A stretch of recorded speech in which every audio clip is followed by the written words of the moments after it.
It was supposed to be a simple weekend getaway, just a group of friends, a campfire, and the peaceful silence of the forest. We'd driven up to a remote area, far from the distractions of city life. The weather was perfect, the sky clear, and the trees seemed to whisper with the breeze.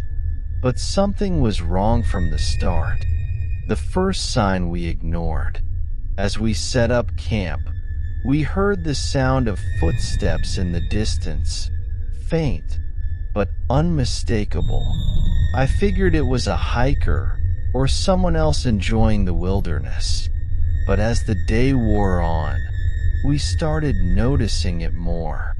The sound of footsteps getting closer, then stopping when we weren't looking. That night, around the fire, we all heard it, a rustling in the trees at the edge of our camp. I stood up to investigate, but by the time I reached the spot, there was nothing there. No animal, no person, just the dense, quiet woods. I shrugged it off, thinking it was just an animal, but the unease in the pit of my stomach wouldn't go away. The next day, things took a darker turn.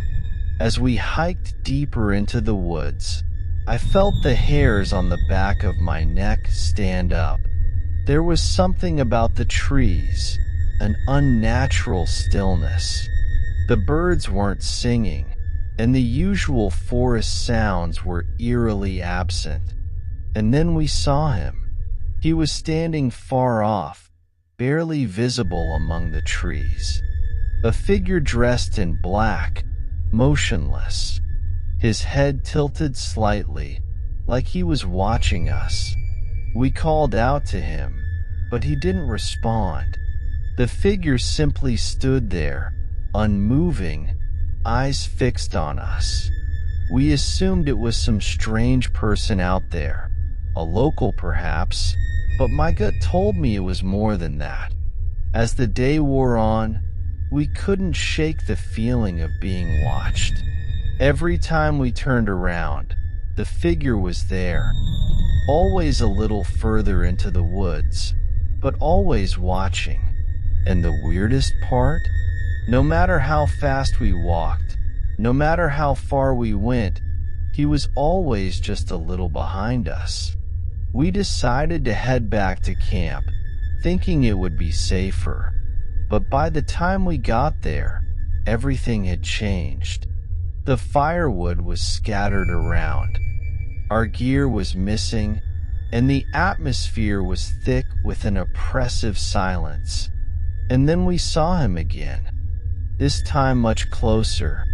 He was standing at the edge of our camp, still as a statue, just watching. We ran to our car, but it wouldn't start. Panic set in. The more we tried to get away, the closer he seemed to get. I realized too late that he wasn't human.